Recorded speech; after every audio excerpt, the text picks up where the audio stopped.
अस्सलाम वालेकुम, मैं हूं अजहर अली खान और ख़बर ये है कि इसराइल दिवालिया हो गया है, कंगला हो गया है और उसकी ना हुकूमत के पास पैसे हैं, ना उसकी एनजीओज़ के पास पैसे हैं, ना उसके रियासती इदारों के पास कोई फ़ंड्स हैं और ना ही आवाम की जेब में कुछ पैसे बचे हैं। और हाल ये हो गया है कि इसराइल और उसमें रहने वाले लोग, उसके इदारे, मुख्तलिफ़ एनजीओज़ दुनिया से भीख मांग रहे हैं इमदाद की और कह रहे हैं कि हम बहुत मज़लूम हैं, हमारी मदद की जाए। ईरान ने हम पे बहुत हमले किए हैं और उसके बाद हमें नाकाबिल तलाफ़ी नुकसान पहुंचा है, हमारा इंफ्रास्ट्रक्चर तबाह हो चुका है, हमारा मालियाती निज़ाम भी तबाह हो चुका है और हम इस काबिल नहीं रहे कि लोगों की मदद कर सकें और लोगों को कहीं से फ़ंड कर सकें कि वो अपना ख्याल रख सकें। अब जो उसकी मुख्तलिफ़ एनजीओज़ हैं वो पूरी दुनिया में अपील कर रही हैं कि हमारे फ़ौजी ज़ख्मी हैं, उनका इलाज कराने के लिए हमें पैसा चाहिए, लेकिन पैसा अवेलेबल नहीं है, तो आप हमें दुनिया भर से रुकूम भेजें और हमारी मदद करें।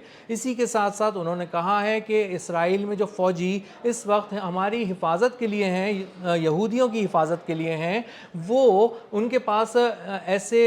गियर्स ही मौजूद नहीं हैं, ऐसा फ़ौजी साजो सामान ही मौजूद नहीं है जिसको वो इस्तेमाल कर सकें। बहुत सी हिफाजती गियर्स ऐसे होते हैं जो फ़ौजी इस्तेमाल करते हैं, वो सारे गियर्स उनके ख़त्म हो चुके हैं या उन्हें प्रोवाइड नहीं किए गए थे। वैसे तो फ़ौजी भी अब दस्तयाब नहीं है इसराइल में, क्योंकि वो बंकर्स में छुप गए हैं और इत्तला ये है कि बंकर से बाहर नहीं आ रहे, क्योंकि फ़ौजी भी जो हैं इसराइल में वो अब दस्तयाब नहीं है, वो बंकर्स में छुप गए हैं और उन्होंने बाहर आने से इनकार कर दिया है। और वो ये कह रहे हैं कि हम बेमौत नहीं मारे जाना चाहते, क्योंकि ईरान के हमले तवातुर के साथ हो रहे हैं और बहुत शदीद हैं और ईरान की जो मुसलसल और पै दर पे हमले हैं, उन्होंने तेल अवीव को तो खंडर बना के रख दिया है और इसके अलावा मुख्तलिफ जो शहर हैं उनको भी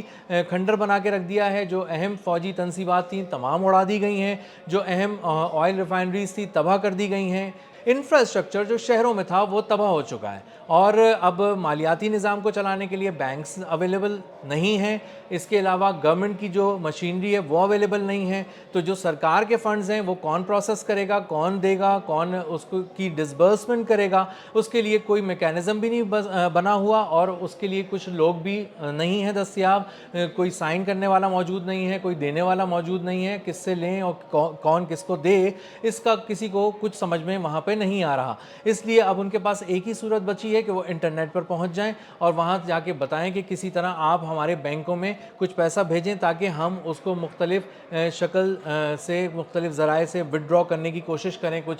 कोई ATM यूज़ करें या कुछ मज़ीद कुछ कार्ड्स यूज़ करें या कुछ इलेक्ट्रॉनिक पेमेंट्स करें और किसी तरह पे हम कोई ऐसा इंतज़ाम करें कि जिससे हमारे लोगों की भूख मिट सके, उनके ज़ख्म भर सकें, उनका इलाज हो सके। ख़ास तौर पर उनके फ़ौजी जो भूखे भी हैं, ज़ख्मी भी हैं और उनका कोई पुरसाने हाल नहीं है। अगर वो अस्पतालों में हैं तो वहाँ उनके लिए इलाज की सहूलतें नहीं हैं और अगर वो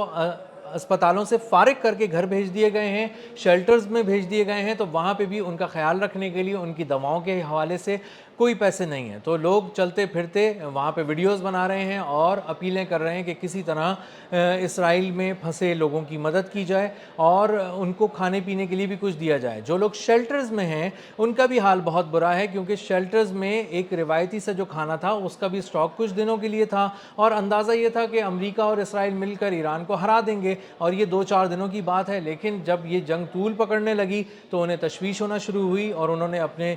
पास खुराक को स्टॉक करने की कोशिश की, लेकिन उसके बाद हुआ ये कि खुराक भी कितने दिनों के लिए स्टोर की जा सकती है। हर चीज़ जो थी वो बहुत ही ज़्यादा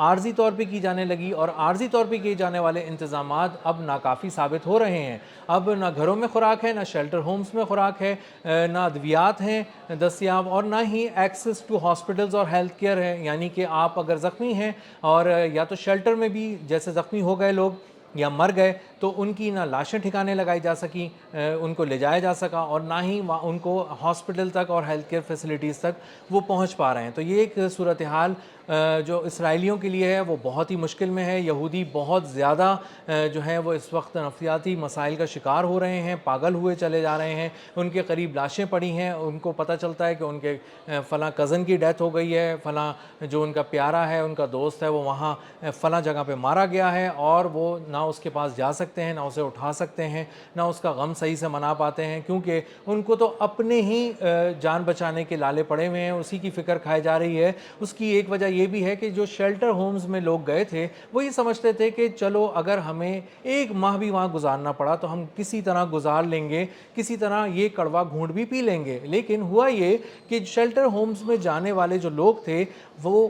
بھی انہوں نے جب وہاں پہ لاشیں دیکھنی شروع کی، انہیں اندازہ ہوا کہ یہ شیلٹر ہومز تو